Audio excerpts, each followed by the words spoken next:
Don't let YouTube decide what information you get. That's your choice. YouTube is deleting our videos and cuts you off from a source of honest reporting. Make sure you don't lose access to NTD's news content, and take a quick moment to subscribe to our newsletter so no matter what happens here, you'll keep your access to a trustworthy news source.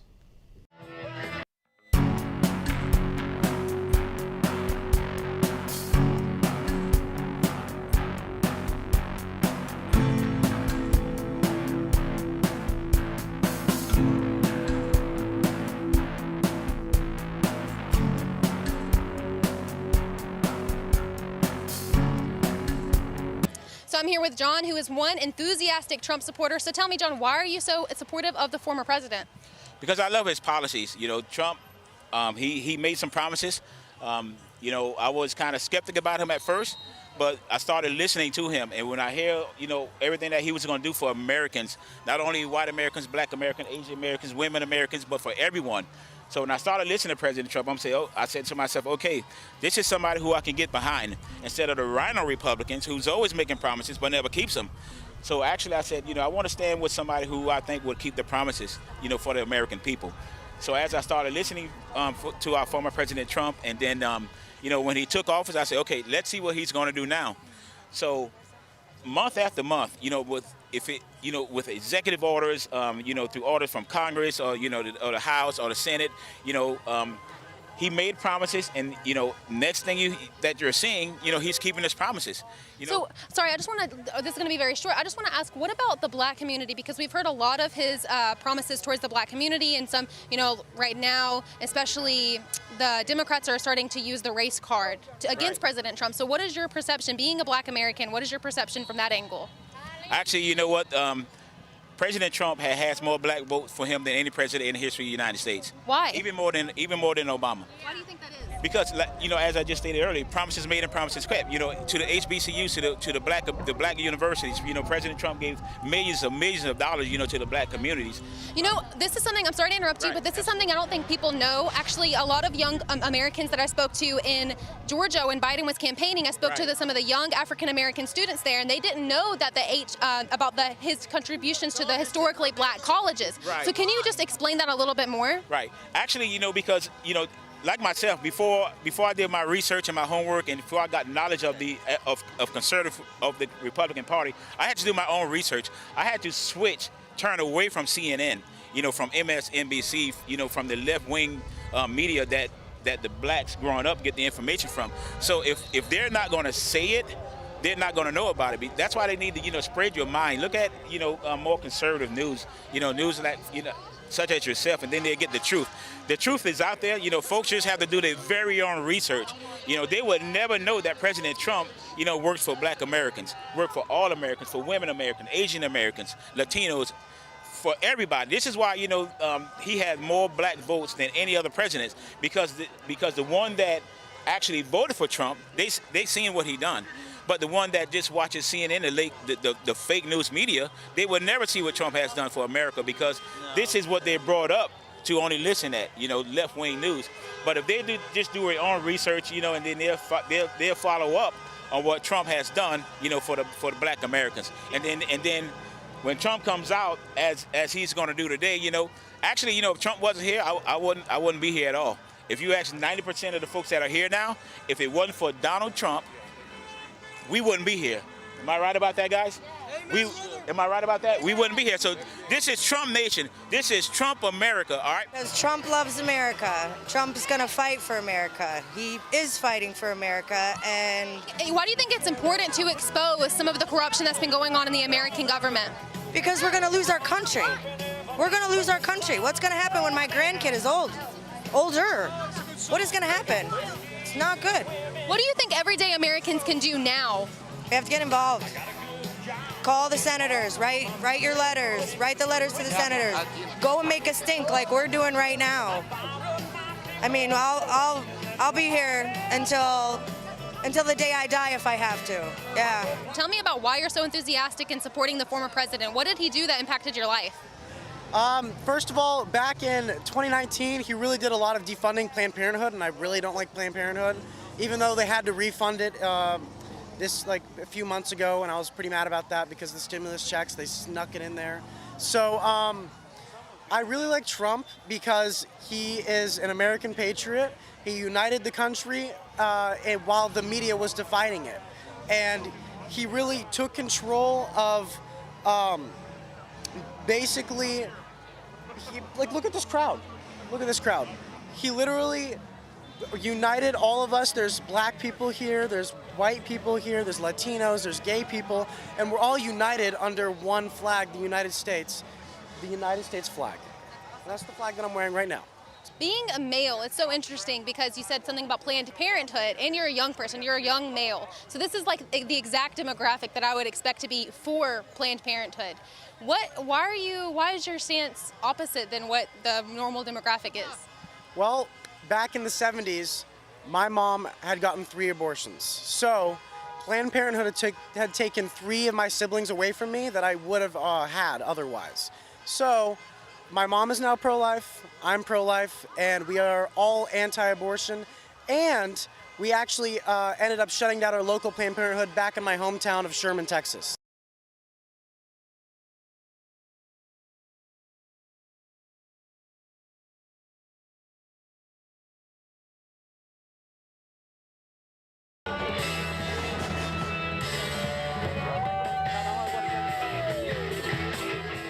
My name is Greg Lorette. I'm running for Congress, Louisiana's 2nd Congressional District. It's previously Democrat-controlled seat. We're looking to flip it red. I'm an IT cybersecurity expert. I'm a firearms instructor, and hope I, get some votes out, get the Republicans to turn out and flip the seat. So you're gonna try to flip one of these 5 seats that need to be flipped, right? Absolutely, absolutely. And it sounds like since you're a tech person, you're very familiar with the threat of big tech right now. Not only am I familiar with the threat of big tech, I am an IT guy. I'm a cybersecurity expert. So yes, I want to address 230 protections for companies like Twitter, and they need to be exposed to lawsuits and so forth. So yes, I'm all about big tech, stopping big tech censorship. Black Guns Matter. So what is this organization? Yeah, it's a nonprofit organization. It was founded by a Second Amendment activist named Maj Touré. What they do is they go around the country to inner city neighborhoods to educate black and brown people on safe gun ownership, and more importantly, how to legally obtain weapons so that they can have the means that they need to defend themselves. And it's especially relevant because over the past year, black gun ownership has gone through the roof, and it's even growing even more and more. So this is the way to help people have safe gun usage and to be able to protect themselves when they need to. So it's very important. He trains people on de-escalation, self-defense, all kinds of things. So what about, why is it important to really get the message out there about the Second Amendment right now? Yeah, under this new administration, gun rights are going to be under attack. If you check Joe Biden's gun agenda, it's not very good. He's going to ban a lot of the weapons that people might use to defend themselves or even just to hunt. Right now, it is crucial that people who believe in the Second Amendment to stand up for our rights to own arms. Well, Trump has done great things for America, bringing jobs back, building our manufacturing base, rebuilding our defenses, restoring respect in the world, helping the economy grow. We were doing a wonderful job.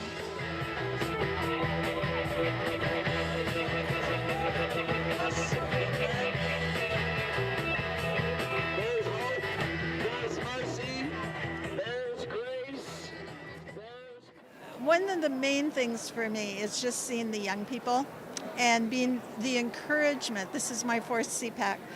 Just the encouragement that we have young conservatives coming up, and that is the best. That's the best. And also I have many favorites, Jim Jordan, and to see these people and to hear them, and it's and to meet them in the hallways. I love it.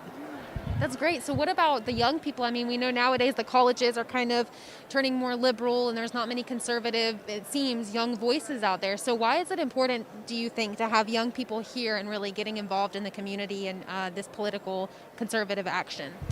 Well, if they're dealing at college with the cancel culture, it's important for them to come here too and see there's others. I'm not alone in this. If I feel encouraged by them being there, I can only imagine what an encouragement it must be to them. I met people from Cuba, and I met people from South Korea, and I met a man from China.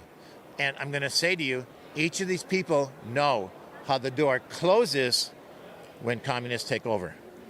And they can see how close we are to the door closing. The door closing in what way? The government taking over, Fidel Castro taking control of China, closing all the businesses, closing all the churches, shutting down relationships within families, and killing his opposition. All right? He sees how close we are to this moment in this country, right? The man from Cuba. And he said, and then the fellow from Paper Vote, okay? He was Chinese, so I could tell you his name, I'd look up his name. He said to me, don't worry, communist refugees are here, and we are here to help. You know, like my family is like migrants. I'm a fourth generation Mexican, of course. But what I find concerning, of course, is that like these newer immigrants, they have no respect for the flag. I mean, this is the bare bones. This is like the bare minimum that you have to do in order to assimilate into a nation, you know. Respect their flag, respect their ways, and these people don't even respect the flag, the bare minimum. They don't even respect the language. I mean, that's the key to everything, you know. That's the key to the entire nation. They don't even respect that. And the further you go down, it's like these people, they're economic migrants, of course, and they truly do not like this nation. They don't love this nation. They will not fight for it. Well, that's an interesting point. So what are your thoughts on the immigration policies being pushed now?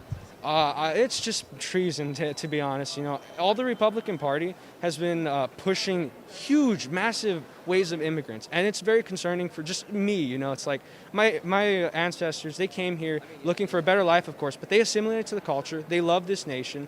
My great grandfather was actually a World War II veteran. So yeah, it's very concerning for me when I see all this other stuff, and especially with the Republican Party. They want to allow more people in here, and we've seen the results of this. Take, for example, Texas. Texas was a consolidated red, you know. Now Texas is a purple state. If you looked at how much Ted Cruz won, it was by about 1%. Meeting people that believe in the Constitution, the fundamental principles of the United States, what we believe in, you know, faith, family, you know, religion, these cornerstone things that bring us together in the country. I'm meeting people that have the same kind of feelings that I have, and watching speakers that talk about you know, these kind of topics so eloquently. It's nice, and it's good to be a part of people and not just separated by a computer screen on Zoom. So it's nice to be here. People are being safe. People are wearing masks. People are social distancing, and they're able to enjoy each other's company and spread conservative values and freedom in a way that's safe for everybody. Okay, that's awesome. What about some key speakers? You mentioned you are impressed by their speeches. Is there anybody that stands out in your mind? Absolutely. I think Dr. Ben Carson did a great job. He was able to pull in and why religion is important to the conservative value in the base. Mike Pompeo was amazing, Secretary Pompeo. He did a really wonderful job at explaining that, you know, national security, homeland security, community security, everything's important when it comes down to realizing that our safety at home starts sometimes overseas. And threats that we have across the world and governments that are jealous of what we've been able to achieve here in the United States that want to harm us, we have to call those out, and we have to be aggressive in defending ourselves. And he's one that did that as CIA director. And you know, when he was Secretary of State, I thought he did a wonderful job, and I think he's continuing to talk about those topics, and he does a good job at it. Okay, and then one last question for you. So what is your plan moving forward? We know that now you're the medical ambassador, right, of Turning Point USA. Yep, so I help with them. I'm new with them, brand new, and it's important that medical professionals talk about COVID, lockdowns, but also in the context of the Constitution, freedom, and rights of people. And it's important for physicians to get out and talk about these topics. Just because I believe that social distancing, masks are good in certain instances, doesn't also overstep that, you know, if someone has a business and they're a cook or a manager and they own the business and they need people to come and sit at their table so they can put food at their table for their kids, is it okay for them to shut that down and not be able to have that? And as a physician, is it okay for me to support that and yet also believe in the science? And personally, I think you can do that. You can believe in the science, but also say, you know what? The Constitution actually says that people need to pursue their happiness. And if happiness is providing for your family, which I think it is, then you should be able to do so. So being at a conference like this helps support those views, and we learn and get to talk and you know, learn about ourselves and what we think and also what other people think. Hi, we're happy to announce that you can also catch us on cable TV now. Millions of households already choose us as one of their trusted news sources, and you can too. You can watch us in Chicago, Washington, D.C., New York, and many other cities as well. And if your system doesn't carry NTD yet, you can just give them a quick call and request NTD on your cable provider. Thank you for watching. See you next time.